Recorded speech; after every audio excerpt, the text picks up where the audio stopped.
Dou agora a palavra à professora Ruth Saraiva, também da Faculdade de Direito, da secção de Ciências Jurídico-Económicas. Muito obrigada. Boa tarde a todos. Desde já cumprimentar quer quem está na mesa, quer na plateia. Não vou me pôr aqui com salamaleques, uma vez que tenho 15 minutos e que se começa com os salamaleques das apresentações, isto nunca mais acaba. E uma vez que sou jurista e sei que falo pelos cotovelos e que sou mulher, faz que ainda falo pelos cotovelos ao quadrado, resolvi fazer algo que não é comum nos juristas, que é basicamente trazer uma apresentação PowerPoint. Também não é habitual um jurista trazer uma apresentação que é muito pouco jurídica e, portanto, aquilo que eu vou fazer hoje é tentar trazer alguns dados, um bocadinho também aproveitando aqui a deixa do professor João Miranda, peço desculpa, para dar alguns dados que me parece que são fundamentais para percebermos algumas das realidades que aqui estão em causa. Peço desculpa se algumas delas, infelizmente, repetem aquilo que foi dado nas outras sessões, mas eu infelizmente também não pude assistir hoje às outras sessões e, portanto, se for dado repetido, peço desde já que me desculpem. Portanto, a primeira coisa que eu gostaria, no fundo, de falar era saber se, efetivamente, estamos a falar de uma questão de escassez de água ou, pura e simplesmente, se estamos face a uma má gestão destes recursos hídricos. Porque, efetivamente, nós olhamos para a água e aquilo que acontece, como podem ver aqui pelos círculos aqui que estão, grande parte da água, 97%, é sobretudo água salgada e depois temos 3% de água doce, sendo que grande parte dessa água doce, como podem verificar, 79% está nas calotas polares, 1% é água superficial e águas subterrâneas representam 20%. E depois, se formos a partir daqui, vemos que a quantidade, no fundo, de água que está diretamente disponível é bastante reduzida. Mas, ao mesmo tempo que temos fenómenos como, por exemplo, secas enormes, já aqui se falou designadamente do papel que as mulheres representam nos países em vias de desenvolvimento na busca da água, e não é só da água, é também da energia, por exemplo, ir buscar a lenha. A verdade é que há situações em que o excesso de água é evidente e nós este inverno efetivamente tivemos um exemplo desses com o mês de fevereiro que pelos vistos se estende por março e nunca mais vem sol e passamos a vida com chuva. De tal maneira que inclusivamente as barragens têm de abrir comportas e libertar água que está em excesso porque não há capacidade de armazenagens deste tipo de água. Portanto, a questão será escassez ou não de água ou será um problema de má gestão. Os fatores em termos de escassez que influenciam esta escassez têm que ver, como é óbvio, para começar, com a localização dos próprios recursos hídricos. Se estivermos a pensar em países que estão situados em zonas de deserto, é normal que haja um problema de escassez de água. Se estivermos a falar de países que têm, ao contrário, uma série de rios, riachos, por aí fora, se calhar não teremos exatamente o mesmo problema. Portanto, a localização natural é importante. Da mesma maneira que são importantes as instituições e todas as infraestruturas que estão ou não estão disponíveis. Eu até posso estar num país que tem rios, lagos, etc., águas subterrâneas disponíveis e se efetivamente não houver instituições políticas estáveis, se eu não tiver uma rede de infraestruturas que facilite este acesso à água, de nada ou de pouco adianta eu efetivamente ter a água disponível. Depois é preciso também ter em conta aquilo que já aqui se falou, a questão da tal bomba demográfica, se bem que há quem diga que o problema vai ser exatamente o inverso, ou seja, que vamos passar a encolher a partir de 2050 e que em 2100 já somos muito poucos. Depois, a escassez da água também tem que ver, inevitavelmente, tudo aquilo que já foi dito, da própria variação geográfica em termos de condições económicas. Designadamente, nos países desenvolvidos, este acesso à água está facilitado em relação a países em vias de desenvolvimento. Regra geral, as populações mais pobres têm maior dificuldade no acesso à água do que as populações mais ricas. Mas a escassez da água também tem que ver com o facto da água poder ser utilizada para diversos fins. Pode ser utilizada para beber, pode ser utilizada para tomar banho, pode ser utilizada para a produção de energia, pode ser utilizada para recreio, para mergulhar, para passear o barco, etc. E, portanto, pode haver conflito na utilização deste recurso que, no fundo, tem potencialidades diversas.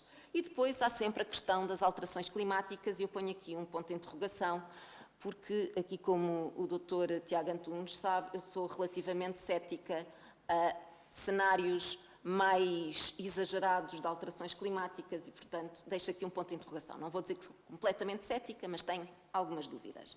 Por várias razões, que depois, se quiserem perguntar, também perguntam. Em termos de pressão, basicamente, aquilo que acontece, comparando 95 com 2025, podem ver que, efetivamente, há países que, segundo dizem as projeções, tenderão a sofrer de stress hídrico. Basicamente, como podem ver, há países que nós, se calhar, não estaríamos à espera, como os Estados Unidos, que poderão apresentar problemas do acesso à água. Depois, em termos de fatores de pressão, já agora, só terem aqui uma ideia, possivelmente não dá para ver porque a imagem não é muito boa e as minhas capacidades de fazer passagem de imagens de um lado para o outro também não são muito boas. Aquilo que se assiste efetivamente é a uma procura, já aqui foi sublinhado também pelo professor João Miranda, a uma procura, a uma pressão na procura da água. E se repararem, aqui, eu não sei se se vê o rato, não. Portanto, as colunas mais altas têm que ver com uma comparação entre o ano 2000 e o ano 2050. E, neste caso, é para o mundo inteiro.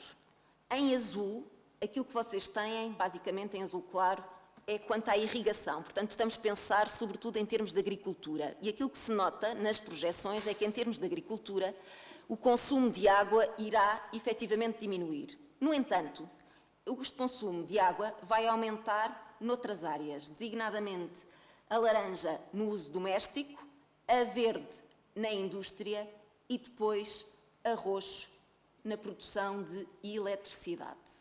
Portanto, se vamos diminuir na agricultura, que ainda assim representa, se virem em termos absolutos, a maior percentagem de utilização de água, esta quebra na irrigação vai ser mais do que compensada por um aumento, sobretudo nos países ditos BRICS, ou seja, aqueles que estão a crescer de forma mais rápida, supostamente deveria ser o Brasil, a Rússia, a Índia, a China e a África do Sul, têm, no fundo, uma pressão maior sobre este recurso que é a água. Basicamente, aquilo que irá acontecer, segundo as estimativas internacionais, é que haverá aquilo que se chama um gap.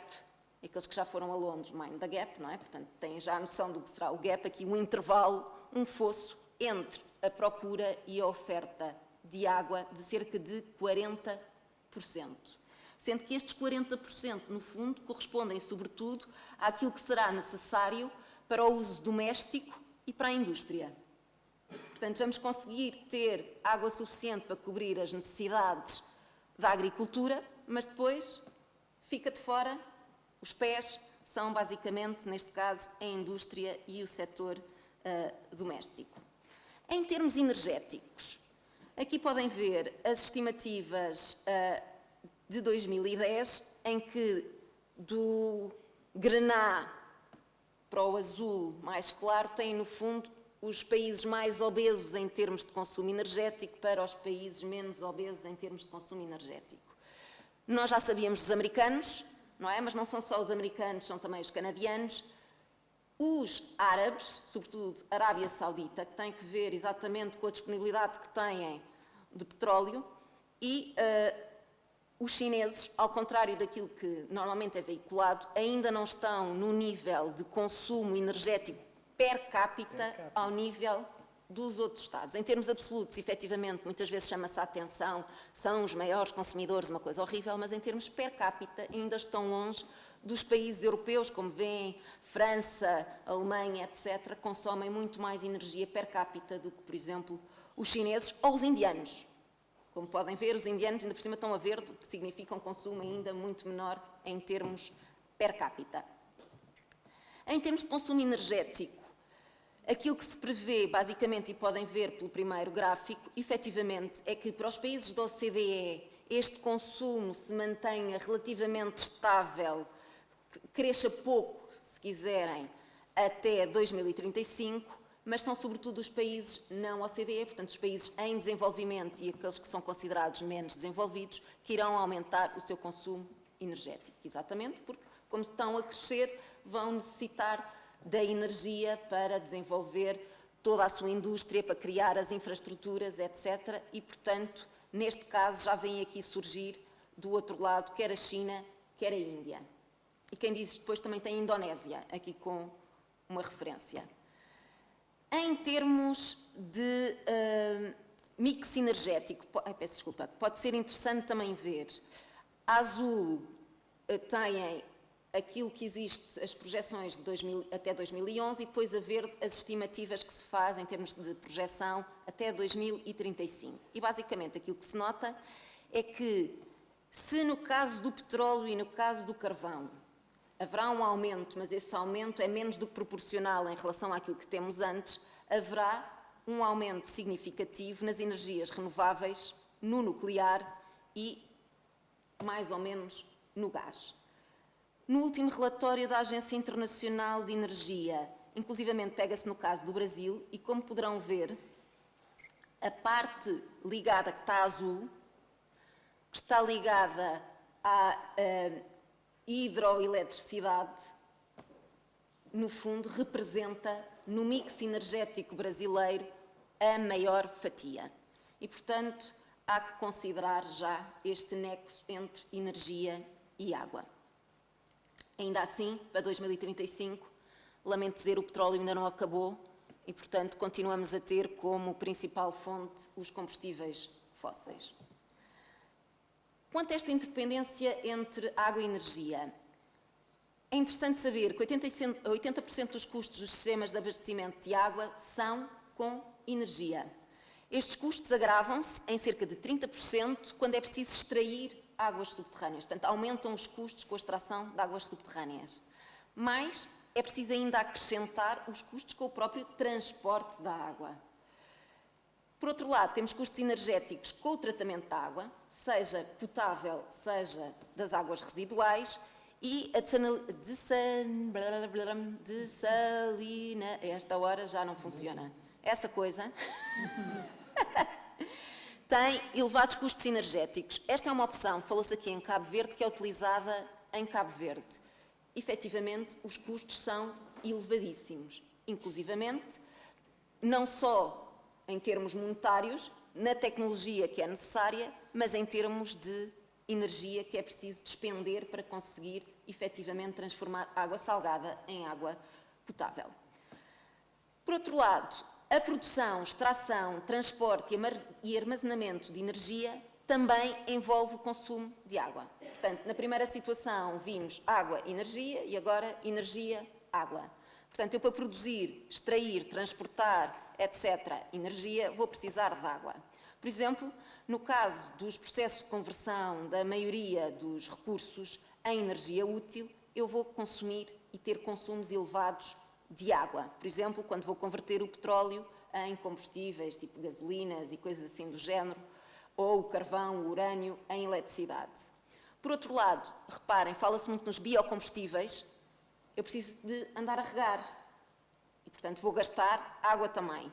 Por outro lado, temos a famosa hidroeletricidade, as barragens, que se é verdade que utiliza muita água, por outro lado é o que menos água consome, porque há uma diferença entre extrair água e consumir água. Porque basicamente aquilo que acontece é que no caso da hidroeletricidade eu vou utilizar a água, mas boa parte da água vai ser outra vez reposta, entre aspas, ou reenviada outra vez para a natureza e pode-se utilizar, por exemplo, basta pensarem que vão para as barragens andar de barco, fazer ski, mergulhar, pode-se utilizar a água da barragem para irrigar, etc. Portanto, o consumo é menor.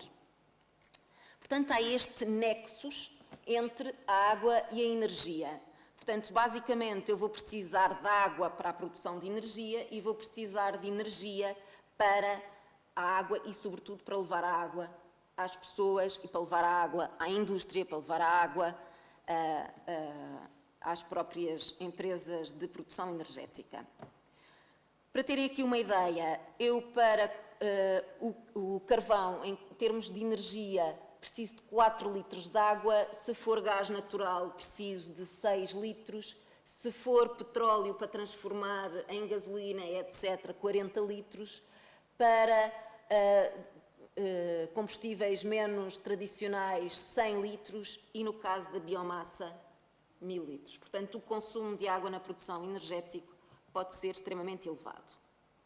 Ou seja, em 2010, neste caso, a extração de água para a produção energética rondou os 583 mil milhões de metros cúbicos, o que representa cerca de 15% do total mundial de extração. O consumo de água foi de 1000 milhões de metros cúbicos. Ora, olhando para os cenários da Agência Internacional da Energia, vamos ter um aumento de 20% na extração entre 2010 e 2035. Mas aquilo que é mais importante não é a extração, é sobretudo o consumo. E, portanto, o consumo vai aumentar em 85%, sobretudo porque se acha que isto estará ligado aos biocombustíveis. No entanto, eu tenho alguma esperança que não seja bem assim, porque os biocombustíveis ultimamente têm tido uma publicidade muito negativa associada, designadamente por uma ideia de que se está a tirar espaço à agricultura convencional e, consequentemente, pão da boca das criancinhas, e também porque há estudos que vêm demonstrar que os biocombustíveis podem ser bem mais poluentes do que o combustível fóssil. Portanto, pode ser que estes números depois não correspondam efetivamente às projeções, que não são mais do que isso, são projeções. Portanto, pensar efetivamente neste gap entre extração e consumo. Aliás, podem depois ver aqui, em termos de certa maneira, comparação entre a extração de água, que vai diminuir em boa parte do mundo, ao contrário do consumo de água, que está verde escuro para o futuro, em grande parte do mundo. Portanto, vai haver aqui alguns problemas nesta relação extração-consumo. Entre 6% a 18% da procura energética das cidades é consumida com o transporte e o tratamento de águas. Ora, estima-se que a população urbana venha a aumentar, o que significa que estes números, tendencialmente, irão aumentar. Portanto, temos de nos preocupar exatamente com este fluxo migratório para as cidades. Por outro lado, já se falou aqui nas tecnologias e aquilo que acontece é que, atualmente, as tecnologias mais eficientes em termos energéticos têm um consumo maior de água. E, portanto, isto poderá ser um problema também no futuro. Por outro lado, os decréscimos nos níveis de água nos reservatórios vêm a reduzir a capacidade de produção de energia hidroelétrica e de arrefecimento destas centrais termoelétricas. Ora, se acreditarmos nas alterações climáticas, estes decréscimos dos níveis de água efetivamente podem agravar-se e, portanto, termos aqui também alguns períodos de maior dificuldade de acesso à água. Por outro lado, também temos a questão do decréscimo dos níveis dos aquíferos, que vão levar a aumentos nos consumos energéticos que vão ser necessários, designadamente, para bombeamentos de águas. Em algumas bacias hidrográficas, como é óbvio, isto leva a fenómenos de sobreexploração e, portanto, o problema dos comuns, que aparentemente a professora Carla terá falado antes. Por outro lado, a produção de eletricidade requer grandes quantidades de água e as economias emergentes, como é óbvio, já vimos aqui anteriormente, irão exatamente agravar este consumo, uma vez que irão precisar cada vez mais de eletricidade e, consequentemente, cada vez mais de água para a produção de eletricidade. Por outro lado, a exploração e a produção de energia desperdiçam elevadas quantidades de água e temos de ter, mais uma vez, isto em atenção face à possibilidade que temos em frente de termos os países em vias de desenvolvimento a utilizar cada vez mais água e, portanto, pensar como é que podemos reutilizar este ciclo. Quais são os novos desafios? Melhorar a governança e as parcerias em torno deste nexo energia-água, tentar quebrar a falta de incentivos que existe neste momento em termos institucionais.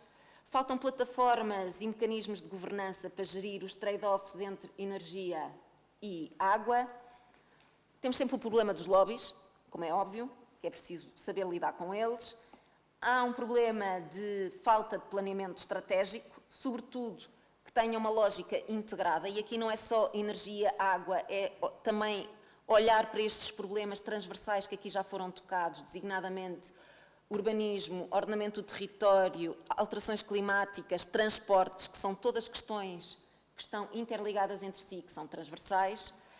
Os problemas de assimetrias informativas entre quem está nestes setores e o público em geral, que não tem tanta informação, e depois concorrência que existe sempre entre tudo o que é organismos, seja a nível local, seja a nível nacional, seja a nível internacional, com todas as virtudes e defeitos desta mesma concorrência. Portanto, os novos desafios são exatamente tentar arranjar novas políticas que relacionem água e energia, que sejam multidisciplinares, que utilizem e apostem em novas tecnologias, na inovação e, sobretudo, numa lógica, se quiserem, de integração. Aliás, eu costumo dizer aos meus alunos que nestas matérias de direito ao ambiente, direito à água, do urbanismo, portanto, nestas questões transversais, se utilizarem as expressões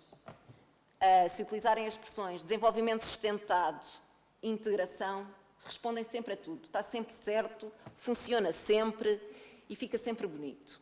Com isto, agradeço e peço desculpa, mas eu terei mesmo que sair, uma vez que, por razões de sustentabilidade económica e não só, tenho de apanhar o comboio das 6h30 para regressar a Aveiro e, portanto, peço imensa desculpa por ter de me ausentar. Muito obrigada.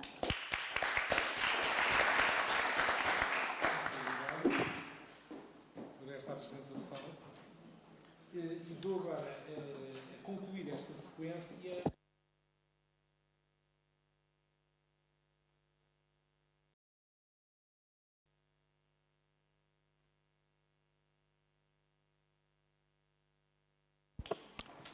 Muito obrigado. Boa tarde.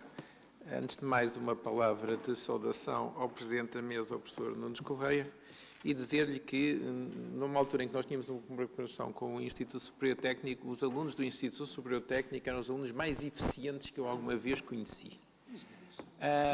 Em segundo lugar, agradecer ao professor João Miranda o convite para falar nesta sessão e nesta conferência de abertura em relação ao curso de Direito de Água. Eu normalmente lido com questões de água, mas lido com questões de água salgada. E, portanto, preparei aqui uma exposição que vou seguir, que é para não transbordar para áreas e ficar fora do caudal que se espera para falar durante os 15 minutos. E, portanto, a primeira coisa que eu gostaria de dizer é que há realmente um tema e há relevância nesta relação entre água e cooperação internacional. O ano passado, as Nações Unidas proclamaram o ano como International Year of Water Cooperation.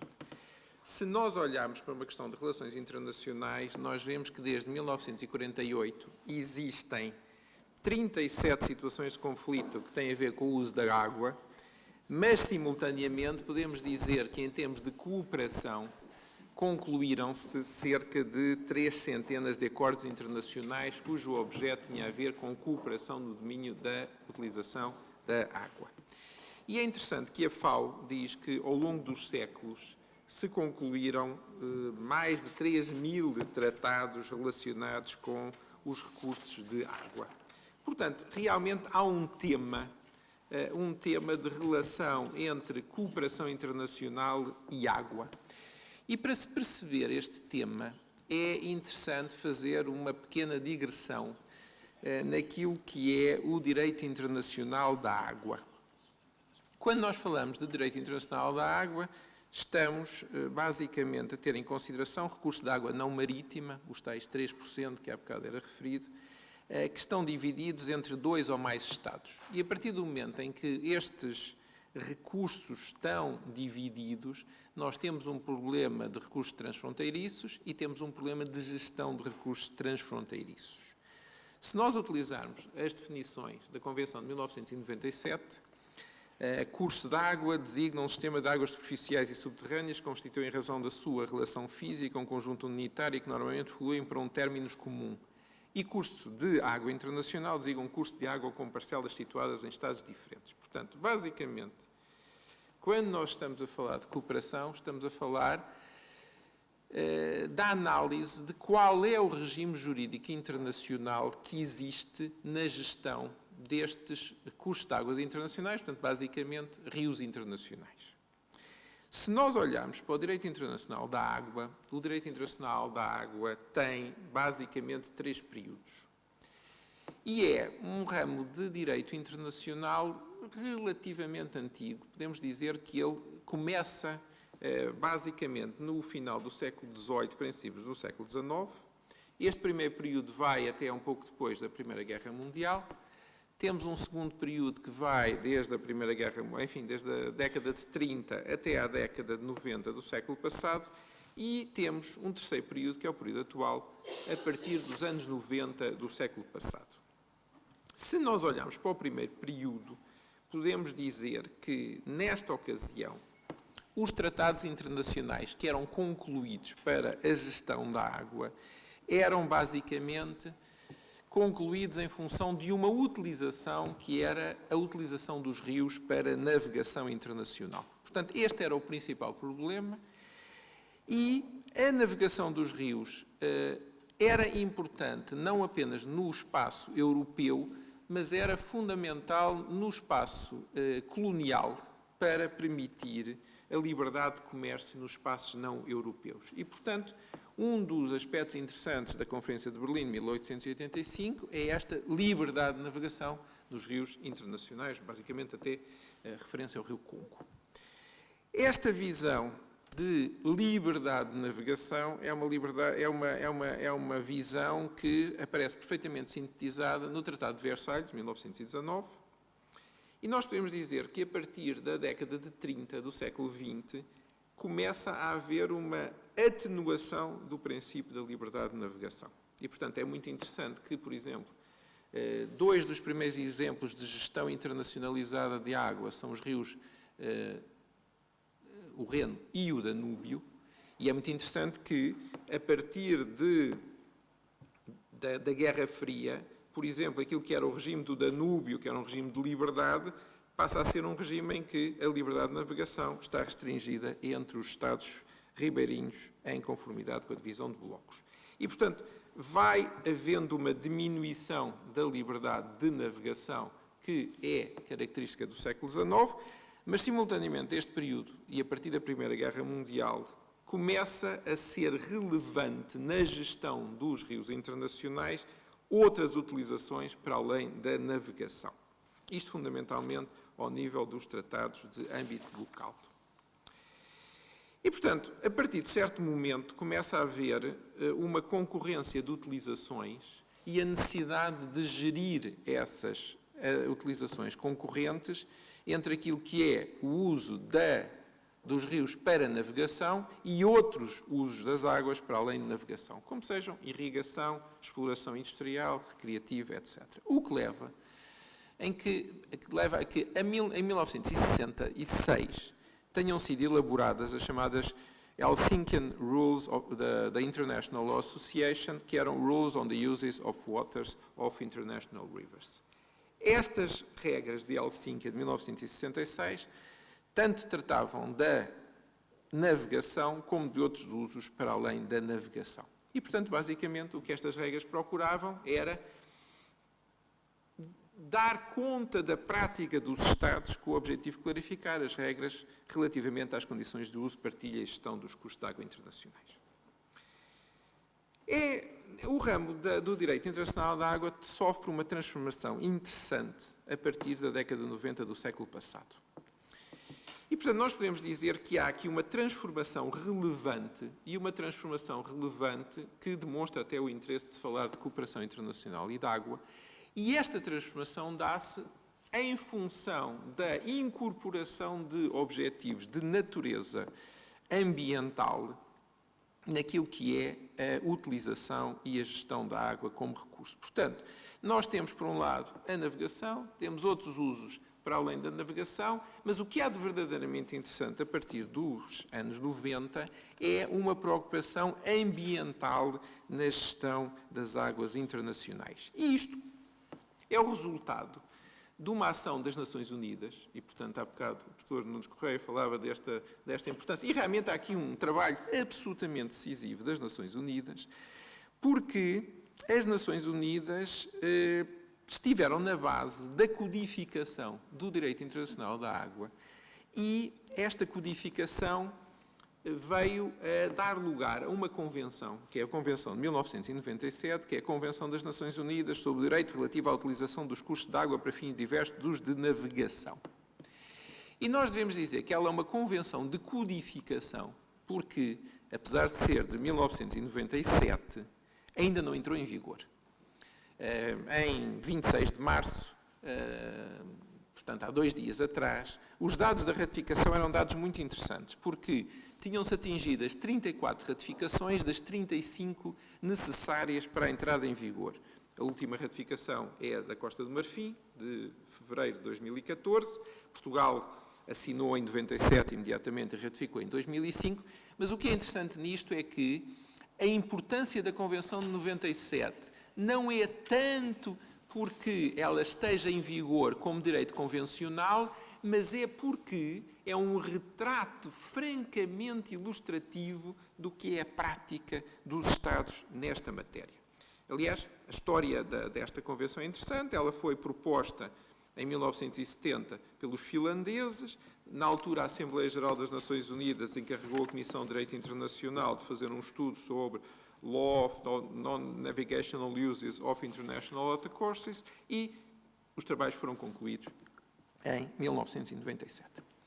As Nações Unidas, também através da Comissão de Direito Internacional, também produziu um outro projeto francamente importante, que é o projeto de os Draft Articles on the Law of Transboundary Aquifers, de 2008, que em 2011 foram, enfim, há uma resolução das Nações Unidas sobre esta lei dos aquíferos transfronteiriços. E, portanto, agora o que importa é falar de quais é que são as fontes do direito internacional da água. E as fontes do direito internacional da água têm que ser vistos numa perspectiva que é uma perspectiva de 3 abordagens. Uma abordagem de fontes de âmbito universal, uma abordagem de fontes de âmbito regional e uma abordagem de fontes de direito local. No direito de âmbito universal, nós temos esta Convenção de 1997 e temos os Draft Articles de 2008. E estes 2 instrumentos são aquilo que nós podemos considerar o enquadramento jurídico internacional básico desta matéria. A Convenção de 1997 tem princípios, tem uma série de princípios básicos que eu acho francamente importante pôr em destaque. Utilização e participação equitativa e razoável da água.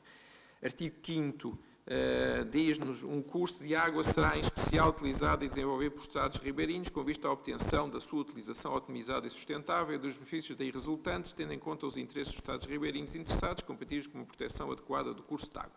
Artigo 6º. Obrigação de não provocar dano significativo.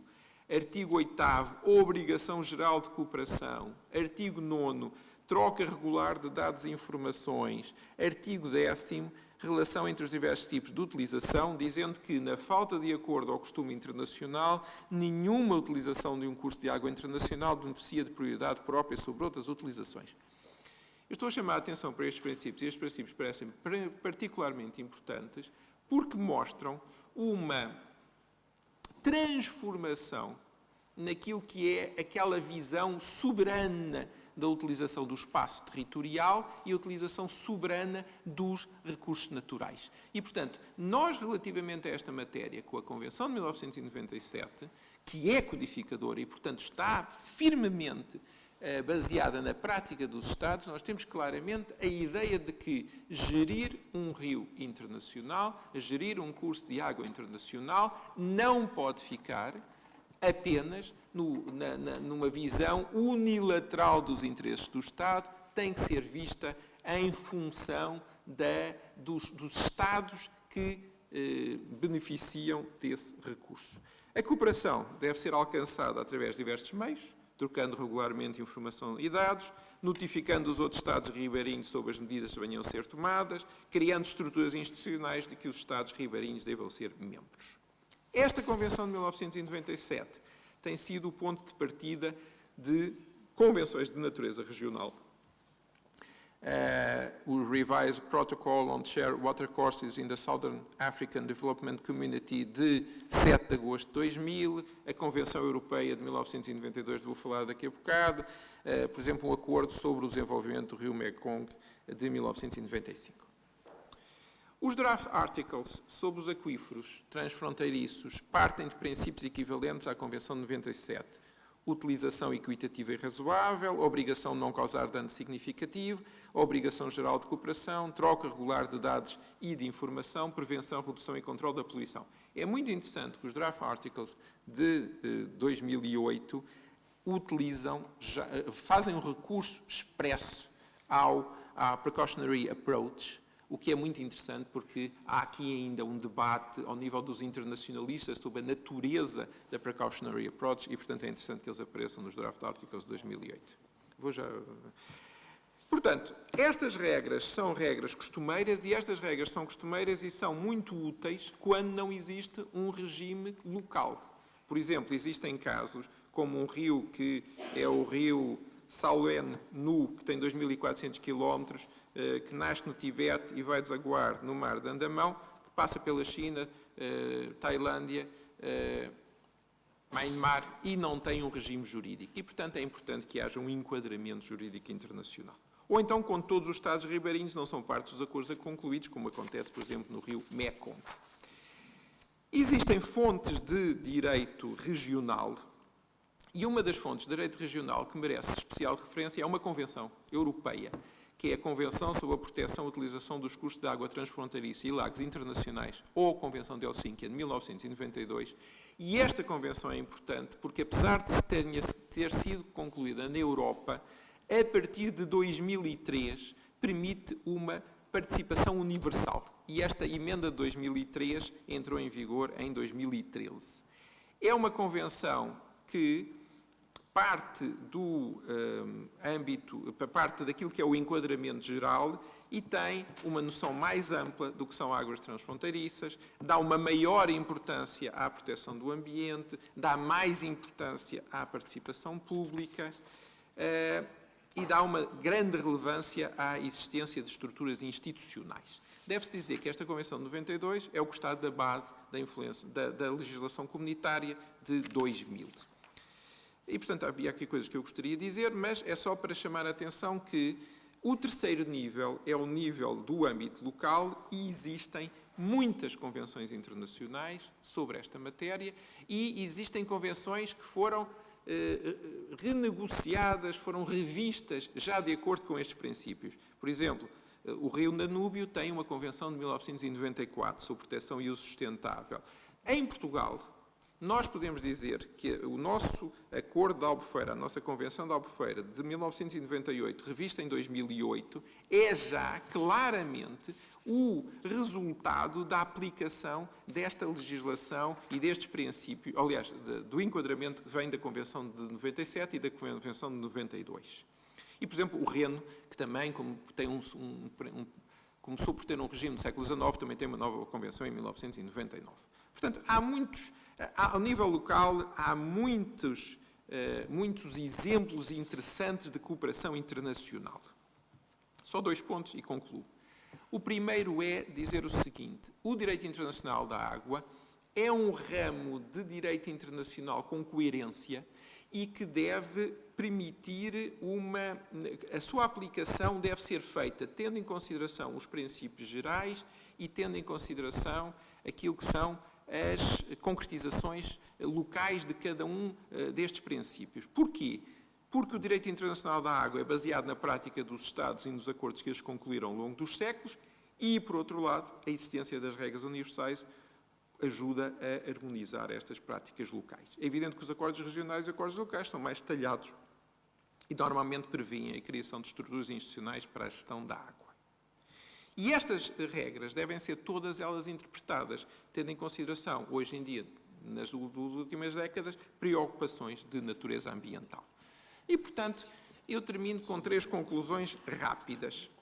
As 3 conclusões são basicamente o seguinte. Em primeiro lugar, existe um sistema internacional global de direito internacional da água adequado à cooperação internacional entre os Estados. Em segundo lugar, o sistema de fontes de direito internacional da água, integrando fontes de âmbito universal, fontes de âmbito regional e fontes de direito local, com enquadramento na natureza costumeira que evoluiu desde os anos 70 e se consolidou nas 2 últimas décadas, tem em devida consideração as preocupações de natureza ambiental relativamente às diversas utilizações que podem ser feitas da água.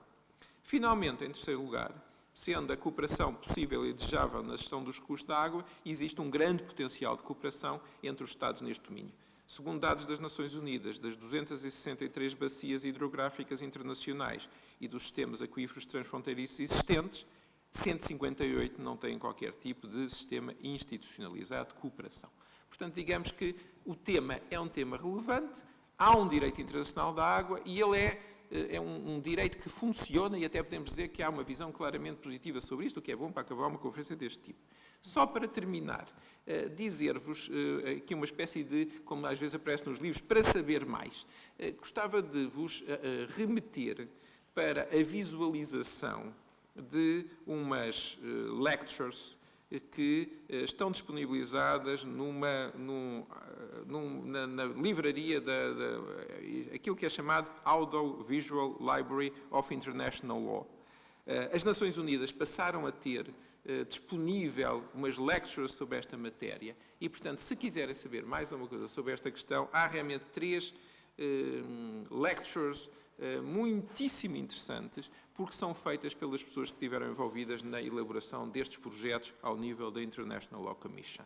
E, portanto, se forem realmente a estas Audiovisual Library of International Law em International Water Courses, encontram 3 palestras que são francamente interessantes para poder dar-vos uma ideia do que foi a elaboração e a codificação desta matéria. Muito obrigado pela vossa atenção.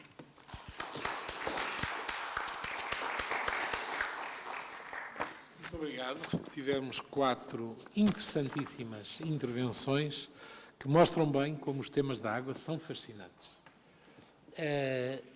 Segue-se agora um período de debate público e, portanto, abrimos inscrições para quem quiser fazer perguntas ou comentários. Faça favor.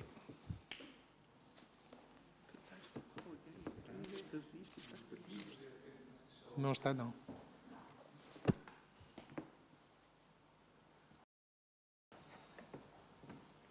Penso que agora já está. Queria apenas fazer um comentário muito breve relativo a um aspecto referido, que eu achei, aliás, interessantíssimo na intervenção do Dr. Tiago Antunes e que, aliás, tem que ver, em especial, com a temática que me trouxe aqui, que tem que ver com o seguinte. O caso irlandês mostra, então, 2 coisas muito interessantes. Por um lado, mostra que, efetivamente, é possível existir algum retrocesso, digamos assim, naquilo que é a garantia do acesso individual, no caso do bem-água, aos cidadãos, ainda que seja necessário existir uma justificação para esse retrocesso, que, na verdade, será, em grande medida, as condições financeiras do país em causa, mas, por outro lado, há um aspecto interessantíssimo, é que esse retrocesso, além de ter uma justificação, ele não pode, por um lado, ser desproporcional nem violar a ideia da igualdade, ou seja, a ideia de se estabelecer, por exemplo, diferenciações ao nível dos preços, algo que, aliás, está-se a tentar fazer em Portugal de uma forma mais efetiva, é importantíssimo. Há aqui uma ideia de desigualdade que tem de levar a um tratamento desigual, mas este processo tem sempre de respeitar estas ideias de igualdade, proporcionalidade, etc. Mas, por outro lado, há aqui um outro aspecto, e para finalizar, que é interessante. Percebe-se aqui uma clara diferença entre, por um lado, a garantia ao acesso individual a este bem-água e, por outro lado, a ideia do bem-água de um prisma puramente ambiental. E, em boa verdade, temos aqui um conflito entre os dois, como foi referido pelo Dr. Tiago. Em que é o seguinte, é que de certa forma, pode nem sequer estar em causa aqui um retrocesso. Há pura e simplesmente um conflito. Temos, por um lado, o dever de garantir e de promover o tal acesso individual por parte do Estado, e temos, por outro lado, o Estado também é obrigado a proteger esse bem-água em termos ambientais. Ora, isto, aliás, demonstra que nós não podemos fazer hierarquias abstratas de direitos fundamentais, porque este tipo de questões só pode ser resolvido precisamente no caso concreto. Só em concreto é que nós vamos conseguir fazer uma avaliação e perceber, efetivamente, se calhar até não faz algum sentido pagar alguma coisa pela água, até porque, ao nível da proteção ambiental, isto pode ter alguma valia. Obrigado. Reunir outras questões e depois responder em conjunto, no sentido de não prolongar muito.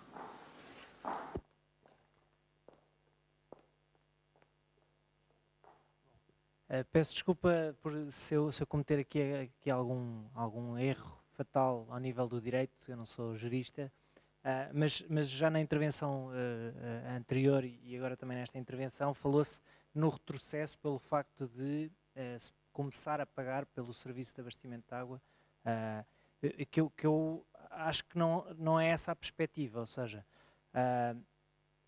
o retrocesso, pelo simples facto de uma pessoa começar a pagar por um serviço ou passar a pagar mais, não significa necessariamente que haja um retrocesso. Porquê? Porque os custos estão lá, não é? Da prestação de serviço, e alguém tem que os pagar. Portanto, ou pode ser via impostos, ou pode ser via tarifas.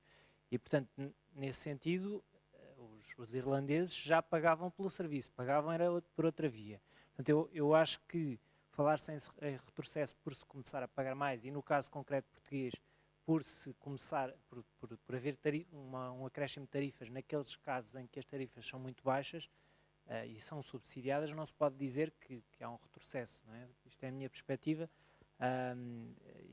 Portanto, não sei se em termos jurídicos isso faz alguma diferença, mas em termos teóricos, pelo menos na minha cabeça, faz.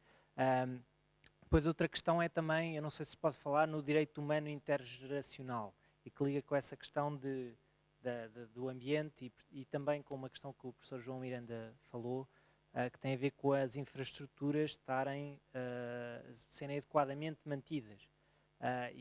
Portanto, esse é um aspecto também fundamental que se tem vindo a começar a discutir mais, e a doutora Catarina de Albuquerque também tem vindo a desenvolver esse tema, que é a questão de não basta eu dar o acesso ao serviço, eu tenho que gerir as infraestruturas que eu tenho adequadamente, de forma a que a próxima geração receba as infraestruturas de uma forma adequada e portanto, não tenha que haver novos investimentos. Quer dizer, investimentos tem que haver sempre, mas não tenha que haver um investimento acrescido da próxima geração no sentido de garantir essas infraestruturas. Portanto, não sei se lancei aqui mais um tema para a discussão. Mais algum comentário ou pergunta?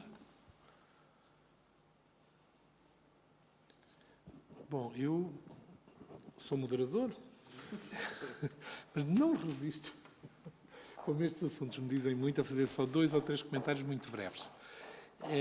E começando exatamente com esta questão que foi suscitada, eu não vejo que haja retrocesso nenhum, porque garantir o acesso à água não significa garantir o acesso gratuito à água. E como foi muito bem chamada a atenção, mesmo que o consumidor não pague, esse acesso nunca é gratuito, paga de uma outra maneira, ou a sociedade paga de uma outra maneira. A OCDE, apesar de ser o clube dos ricos, teorizou muito e tem trabalhos interessantíssimos. Aliás, se esse tema, digamos, suscita interesse, recomendo vivamente a consulta de documentos, de relatórios e documentos da OCDE sobre o assunto, sobre a água como política social. Isto é, numa economia de mercado, como assegurar as dimensões sociais da água. Isso está muito teorizado. E como foi referido, embora referido a 2/3, faz parte dessa formulação clássica da OCDE dizer que a água é paga pelos chamados 3 T's, que são muito famosas, as pessoas que tratam desses assuntos falam muito nos 3 T's. E os 3 T's são tariffs, taxes and transfers. Ou seja, tarifas, impostos e transferências. Bom, e a questão é como é que se equilibram estas 3. E em condições sociais diferentes, estas 3 têm peso diferente. No limite, pode ser tudo pago por impostos. E a água é gratuita para o consumidor final. É claro que isso não é uma boa prática e tem, evidentemente, consequências ambientais que podem ser desastrosas porque leva ao desperdício. Uma nota ainda a propósito disso, para dizer que uma das razões, porque isto levou anos e anos a discutir nas Nações Unidas, até ser aprovado em 2010, é porque justamente alguns diziam, isto deve ter a ver com escolas de direito, os ingleses, o que a lei diz é para fazer ponto final parágrafo, o que não é bem a cultura portuguesa. Peço desculpa, estou aqui entre juristas, isto que eu estou a dizer é muito arriscado, mas os portugueses fazem aquilo que se chamam leis aspiracionais. Ou seja, o que eu ponho na lei é o que eu gostava que fosse, e um dia hei de lá chegar. Na prática é assim, não sei se na teoria jurídica não é assim. Bom, e então os ingleses diziam, mas se eu ponho na lei o direito à água, no dia seguinte as autoridades públicas têm que garantir de imediato que todos têm a água que precisam, quer tenham dinheiro para pagar ou não pagar, sem nenhuma espécie de considerante, porque é um direito à água. Bom, isso foi discutido e discutido e discutido à exaustão, para se chegar à conclusão que o direito à água não é um direito gratuito à água. Agora, o que acontece é que os governos não só têm que proporcionar a infraestrutura para as pessoas poderem ter acesso à água, aliás, o texto completo não é só direito à água, é muito mais complicado.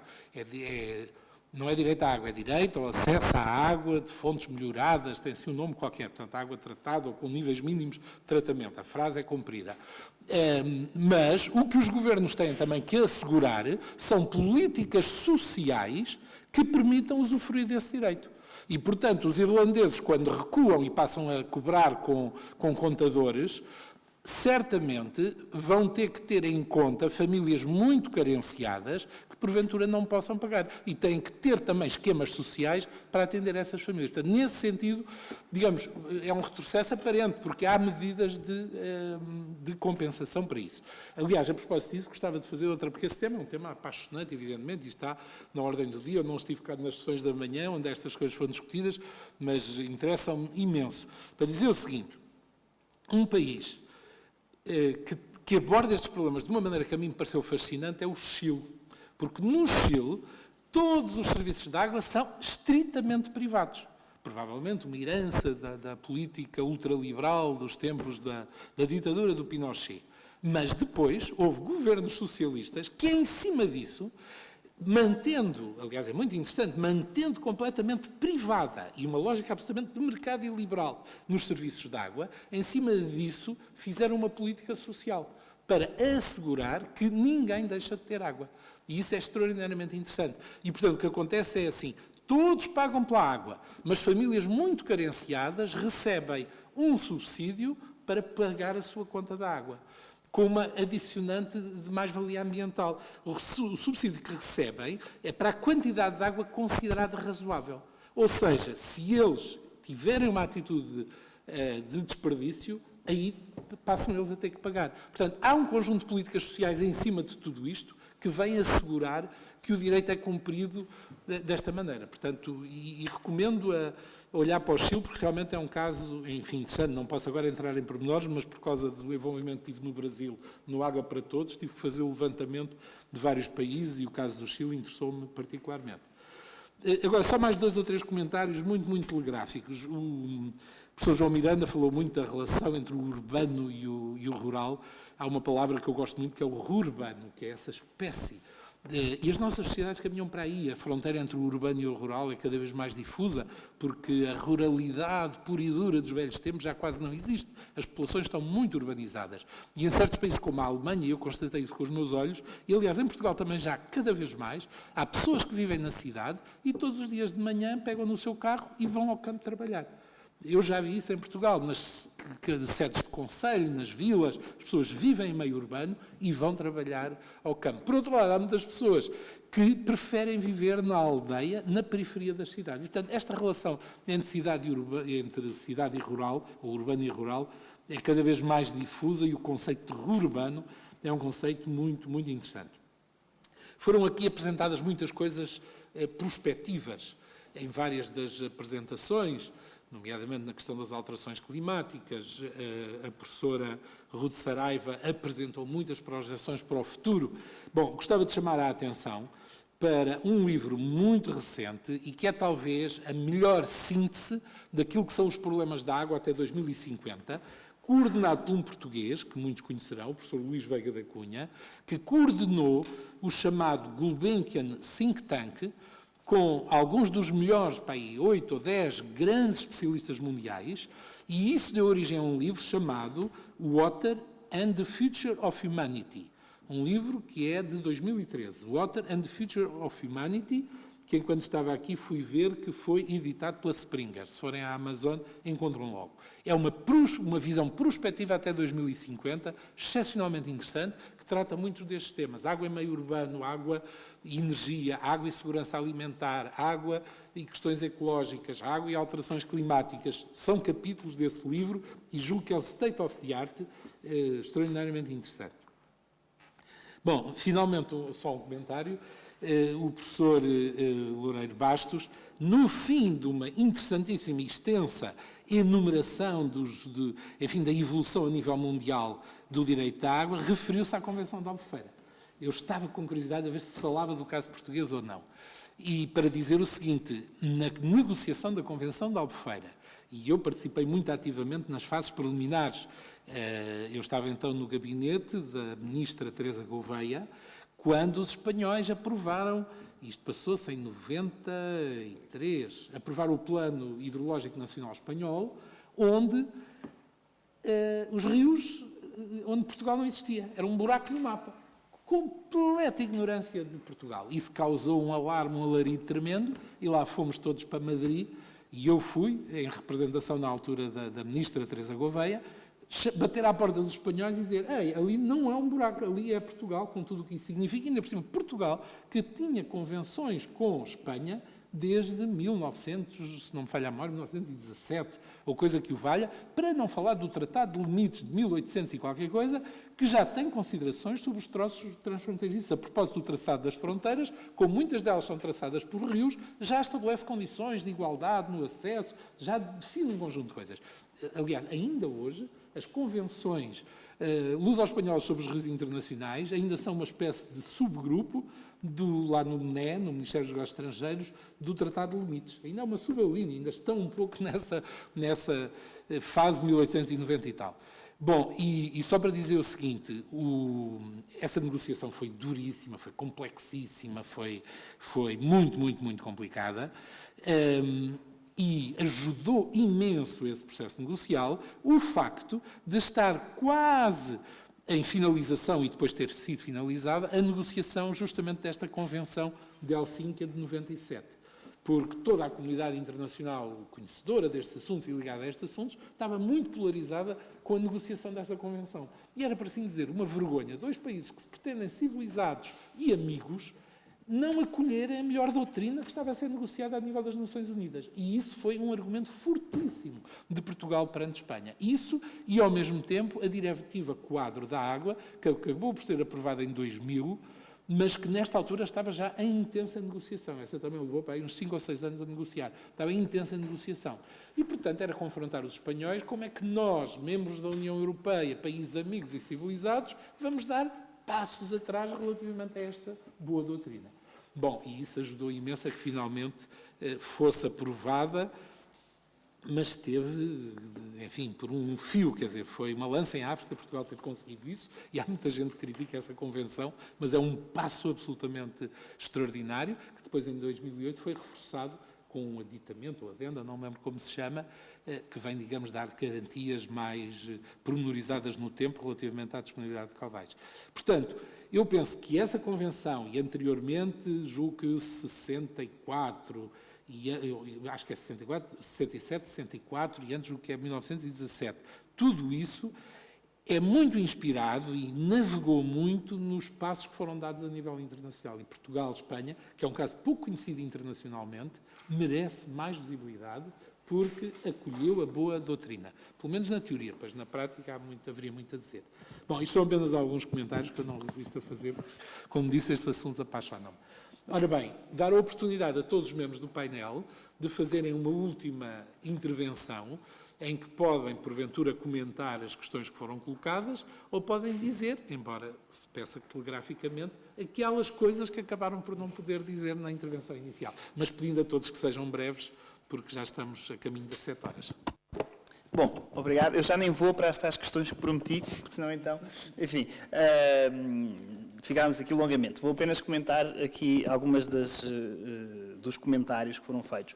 Eu devo dizer que estou muito de acordo com o enquadramento de direitos fundamentais que o Dr. Jorge Sampaio fez em relação à questão da Irlanda. De facto, parece-me, de um ponto de vista social, isto é, do ponto de vista do acesso à água como um direito social, ou seja, como um direito à realização e à prestação de uma necessidade social básica, parece-me que a introdução de um pagamento, quando esse pagamento não era exigido, implica necessariamente um retrocesso.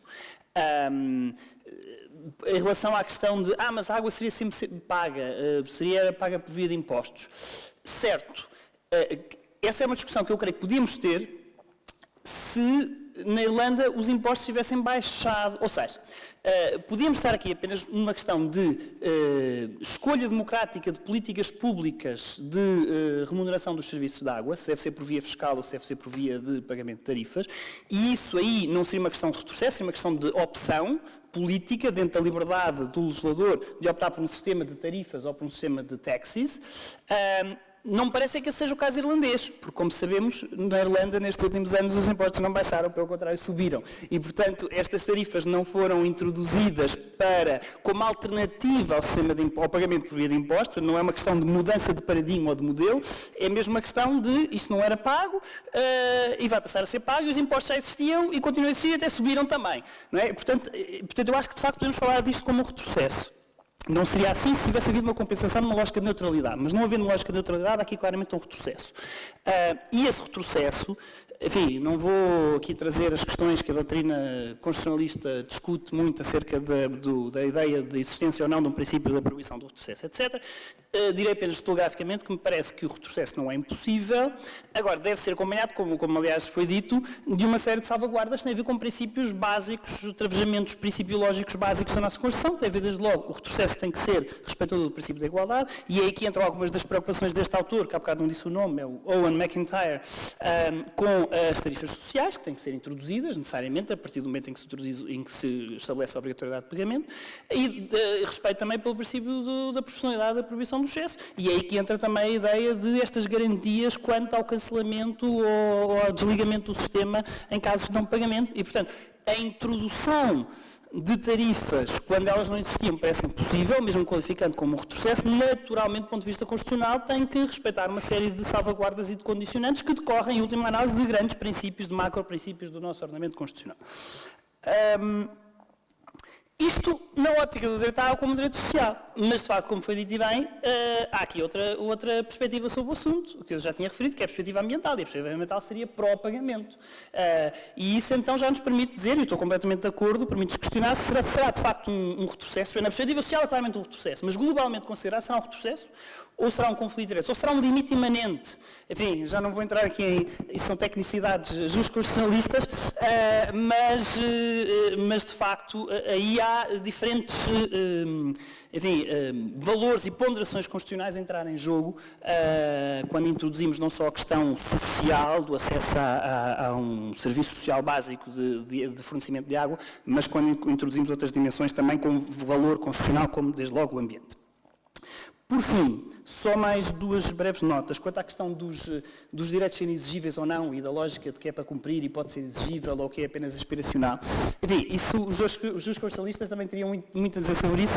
Isso tem a ver com também... Esse debate na União Europeia. Sim, não, e em Portugal, e aliás nesta faculdade há uma grande discussão sobre, há uma tese tradicional de que há dois tipos de direitos fundamentais, uns que são imediatamente exigíveis e outros que são os direitos sociais, os direitos de estrutura positiva, os direitos a que o Estado nos dê alguma coisa, que são direitos na medida do possível, ou direitos programáticos, e portanto não podem ser imediatamente exigidos no dia seguinte, embora esta tese hoje em dia esteja a ser questionada por alguns autores, enfim, mas são já tecnicidades jurídicas, mas de facto há toda uma construção teórica sobre essa questão de os direitos serem imediatamente exigíveis ou não, e eu creio que a questão é absolutamente central no caso do direito à água, porque o direito à água, como aliás já foi discutido hoje de manhã, tendo também dimensões negativas, tem essencialmente uma estrutura positiva, ou seja, é um direito a que o Estado faça algo, não é um direito à abstenção do Estado, não é um direito de não agressão, não é um direito de defesa,